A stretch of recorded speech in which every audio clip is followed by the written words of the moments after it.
You're watching a press conference. Behind the podium stands a polished figure, sleeves rolled just enough to feel real. The speech is about dignity, equality, protecting the vulnerable. Applause breaks out before the plan is even explained. Cameras flash. A few lines go viral. For a moment, it feels like progress. Then the bill passes. Buried in the fine print, tax incentives for corporate donors, subsidies for industries already bloated with cash, vague promises of reform that never materialize. The language was about compassion. The structure was about power. Again, this isn't new, but it's getting harder to see. Compassion has always been a part of politics. What's changed is how it's packaged, how it's marketed, and how easily it's manipulated. We're not just talking about soft words or staged tears. We're talking about a deliberate strategy, one that uses emotion as a shortcut to compliance. Policies that would be unpopular on merit alone get fast-tracked when wrapped in the language of care. Criticize them, and you risk being labeled cold, heartless, or worse. The emotional framing is not an accessory, it's the shield, the sword, and the bait. This is where morality becomes performance, where concern becomes currency, where human suffering is turned into a sales pitch. It's not always intentional, but it's always effective. And the cost isn't just policy failure, it's erosion of trust, of discernment, of real moral clarity. You've probably felt it. That uneasy tension when you hear something that sounds right but feels off. When the message is coded in kindness, but the outcome seems familiar. Inequity rebranded, injustice postponed, accountability deflected. This isn't about left or right, it's not about who you vote for. It's about how compassion, once a deeply human impulse, has been hollowed out, weaponized, and turned into a tool for control. And once you see how it works, you can't unsee it. Zygmunt Bauman saw it coming. In Liquid Modernity, he described a society where everything's solid. Truth, values, responsibility melts into air. Morality doesn't disappear. It gets outsourced, delegated, abstracted. We don't stop caring, we start performing care. In liquid times, ethics become a moving target, shaped more by optics than by substance. It wasn't always like this. In earlier societies, morality was anchored in place. Religion, tradition, community. You knew who you owed and what. There were lines you didn't cross because they were sacred, not strategic. Compassion was local, tangible. If your neighbor was cold, you gave him firewood. You didn't need a policy. As politics evolved, so did the machinery of moral appeal. Leaders invoked compassion to justify wars, colonization, even slavery. They civilized the natives, liberated the oppressed, always for their own good. The language of help became the language of conquest. Fast forward. Television brings suffering into your living room. Politicians cry on cue. Celebrities endorse causes between premieres. The news bleeds empathy until it becomes background noise. Somewhere in the blur, intention and outcome part ways. We assume that feeling bad means doing good. We're wrong. Bauman warned about this drift. When everything is in flux, the moral compass doesn't break. It detaches. Ethics become style, performance, branding. You don't have to be compassionate, you just have to look like it. And in a culture obsessed with image, the look becomes enough. Modern politics takes that drift and monetizes it. Policy becomes product. Suffering becomes storyline. The goal isn't to solve the problem. The goal is to be seen on the right side of it, visibly, loudly, and without nuance. Because nuance doesn't trend, but outrage and virtue signaling do. In this climate, compassion stops being a force for change. It becomes a lever. Pull it, and you can move entire populations. Silence dissent, push legislation, reframe exploitation as care. It's not always a conspiracy. Sometimes it's just the path of least resistance in a system built for performance. This is the context we inherit. Not a world without compassion, but one where compassion has been diluted, staged, and sold back to us. Where being good has become less about action and more about alignment. With the message, with the brand, with the mask. Ask the average person what compassion in politics looks like, and you'll get a predictable list: expanding welfare, supporting marginalized groups, advocating for human rights. The idea is simple. Care about people, especially the ones who've been left behind. Use the tools of government to protect them. That's the story we're sold. Campaign ads show smiling children, grateful workers, hopeful music swelling behind promises of a better tomorrow. Leaders claim they're fighting for fairness, equality, justice. Every policy comes with a backstory. A struggling single mom, a sick veteran, a bullied teenager. The narrative is emotionally bulletproof.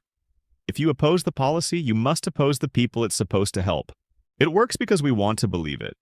We want to live in a country where empathy drives leadership, where the powerful care about the powerless, where public service still means service.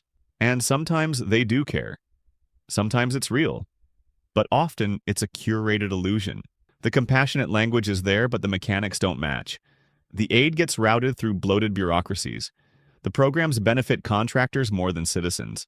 The help comes with strings, restrictions, surveillance, dependency. What starts as support becomes control. There's another layer too. Compassion gets commodified. NGOs, consultants, lobbyists, all feeding off the language of care. Entire industries form around being the middlemen of empathy. Every issue becomes an opportunity. Every crisis becomes a campaign. The incentives shift from solving the problem to sustaining it. And then there's the social layer. Online expressing compassion becomes a way to gain status. You don't need to volunteer, donate, or understand the issue. You just need to post the right slogan, change your profile frame, or condemn the right villain. You're rewarded for visibility, not depth. This is where virtue signaling comes in. Not as a flaw in human character, but as a feature of modern culture. You don't need to be effective. You just need to be loud and in the right moral costume. Appear caring, and your hands are clean. Even when your silence or compliance enables harm. That's the surface. It's emotional, it's persuasive, and it's designed to make you look away from the deeper structure, the mechanics underneath that determine who actually benefits, who pays the price, and who keeps their power intact. At the center of the machine is emotional leverage. Not empathy in its raw form, but its refined version, marketed, filtered, and repackaged for mass effect. The message is designed to bypass logic and go straight to guilt, fear, or pride. If you question it, you're framed as cold. If you agree, you're affirmed as moral. It's not a debate, it's a binary. Policies are written in legal language but sold in emotional terms. That disconnect is not an accident, it's a feature. You can hide a lot in the space between intention and implementation. A bill pitched as ending hunger might redirect more funds to consultants than food. A law meant to keep communities safe might expand surveillance and erode civil liberties, but wrapped in the right narrative, it's untouchable. This is the structure. First, identify a social wound, poverty, racism, inequality, then reframe it as a branding opportunity. Craft a response that signals moral leadership, even if the real beneficiaries are private contractors, party donors, or corporate allies. The suffering is real, but the solution is theater. Look at public-private partnerships. A city announces a plan to fight homelessness. The contract goes to a firm with political connections. Millions are spent on studies, pilot programs, and administrative layers. Years later, the streets look the same. But the headlines were glowing, the photos were moving, the message was clear. We care. No one asks what changed. They just remember the sentiment. Or take crisis management. A tragedy hits, a mass shooting, a viral injustice. Within hours, officials issue statements. Solidarity hashtags trend. Task forces are formed. The optics are immediate. The impact is delayed, diluted, or quietly discarded once the attention fades. Action becomes a ritual. Grief becomes a script. This isn't always a conscious conspiracy. It's structural. The political system rewards appearances. Empathy becomes a performance because that's what gains traction. Media amplifies what's visible, not what's effective. Voters respond to signals, not spreadsheets. And those who play the game well rise fast. Even the language shifts. Aid becomes intervention. Security becomes compassion. War zones are described as humanitarian efforts. The words are chosen not for clarity, but for cover. To give ugly decisions a moral frame. To soften power with a smile. Once compassion becomes a tool, it stops being a guide. It's no longer about doing what's right. It's about looking right while doing what's necessary. That shift is subtle, but it changes everything. Most people don't spot the pattern because they're not supposed to. The system relies on good intentions. The more decent you are, the more likely you are to believe what you're told. Compassion works best on the compassionate.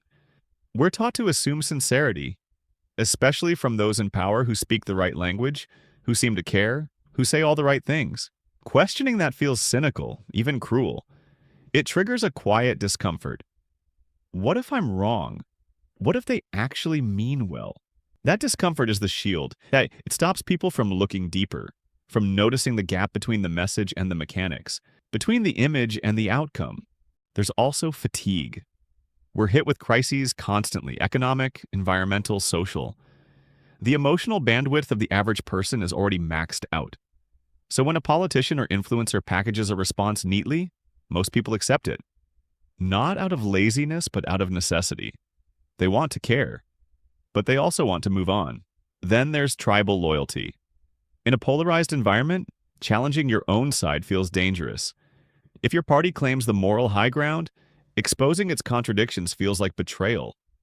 You risk being cast out, mocked, labeled as helping the other side. So people stay quiet. They repeat the lines, they keep the peace. Social media makes it worse. Online, compassion is currency. Outrage is a badge. Algorithms reward emotional response, not reflection.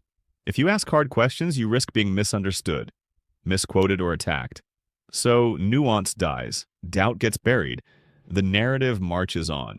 And for those who do notice something's off, the reaction is often resignation. What can I do about it? The system feels too big, too entrenched. Better to believe in the performance than face the emptiness behind it. This is the resistance, not rebellion, but psychological friction. It's the part of the mind that wants to believe the story because the alternative feels bleak. That's the trap. The moment you stop asking questions in the name of kindness, the weapon has already been used on you. Real compassion doesn't need to be advertised. It doesn't come with press releases or camera crews. It's quiet, inconvenient, and often costly. It moves through action, not performance, which is why it rarely survives the political process. What we're seeing now isn't just the misuse of emotion. It's the replacement of substance with narrative. The idea of care has become more powerful than the act itself, and that shift isn't loud. It doesn't come with alarms. It happens slowly under the surface as people adjust to the new standard. As long as it sounds good, it must be good. This is the quiet shift, from governance to theater, from impact to image, from moral action to moral branding. Over time, people stop expecting results. They expect the right mood, the right gesture, the right words. That's enough to maintain the illusion. The policy can fail, the crisis can persist, but as long as the performance stays strong, the audience claps. This shift explains why problems don't get solved. They get managed, prolonged, repackaged, because solving them would mean losing the emotional leverage they provide. A hungry population is a tragedy, but it's also a campaign strategy. A broken system is painful, but it's also profitable. There's more power in appearing to fix than in actually fixing. The deeper truth is that political compassion, as it exists now, is not built to heal. It's built to hold attention, to soften control, to dress power in human skin. And because of that, even those with genuine hearts get pulled into the script.